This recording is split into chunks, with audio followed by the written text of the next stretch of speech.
A study in the Journal of Adolescent Health finds that there's a lot of misinformation out there when it comes to Plan B. Now, Plan B is emergency contraception. A lot of other people refer to it as the morning after pill. And just recently, the Obama administration decided that they would lift age restrictions on the pill. So if you're a teenager, you have access to it. You do not need a prescription. You can buy it over the counter. However, this study finds that many pharmacists either lie to young girls who are seeking this pill or just are unaware of what the new restrictions, or new regulations are.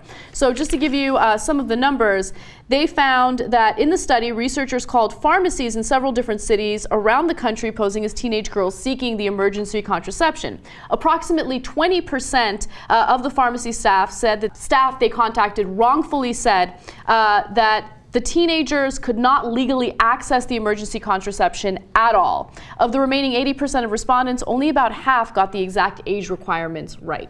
So here's a critical question. Do we think they're doing this on purpose, or that they're just not up on the law? So I think that it's a mixture of both, right? Because the law, the age, when they lifted the age restrictions, that was only 2 years ago. So right. It's conceivable that some of them just don't know. Mm-hmm. However, there are those who never even stocked up on Plan B because of religious reasons. They don't agree with it, right? So it is a mix of both, and that's definitely problematic because, of course, if you're a teenage girl and you had sex and the condom broke and you need the contraception right away, it's only effective for up to 72 hours. Okay, yeah. It's most effective within 24 hours. So if you have pharmacists that don't know what they're doing and they don't know what the rules are, well, you might be screwed. I think that conservative heads can go ahead and explode now when I say every pharmacist who objects to this based on religious reasons and does not provide Plan B should immediately be fired. Okay, because that's not your call. Yeah. You have to do your job. Okay, and you have to follow the law.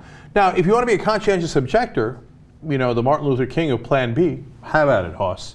And I will support you, you know, but you're going to get fired, okay? Yeah. And then I'll support you and say, hey, listen, the guy, look, I don't agree with him, but he's acting based on principle and he was willing to forego his job.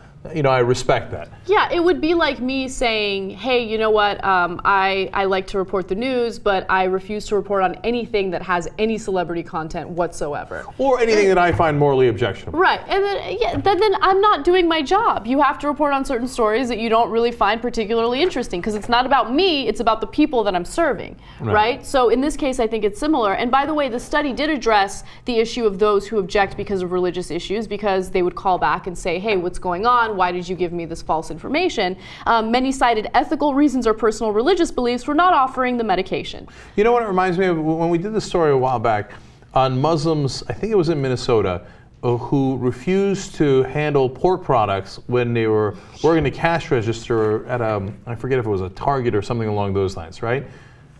They should immediately be fired, right? If you don't want to handle pork products, get a different job. But if you're working there and they got bacon and they got ham and that's what they're selling, well, it's your job to check that out, okay? So sad day for you. Look, I'm obviously very sympathetic to workers in this country, but there are bounds of reason.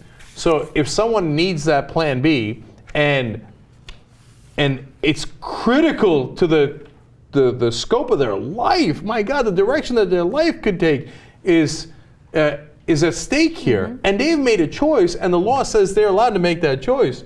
You don't get to interfere with that. Absolutely. Then you're not doing your job. I mean, I've never heard of a case that's a more clear firing offense. It's like you walk into a doctor and you say, oh, I need to get stitches because I was playing football. He's like, oh, I find football morally reprehensible, all the violence that is involved in that. So I'm going to let you bleed out. Okay, no, that's not a choice you get to make. So I think this is really clear. You know what? Those pharmacists in their careers, they need to get a Plan B. They do, yeah. Good job, Cenk. That was a good one.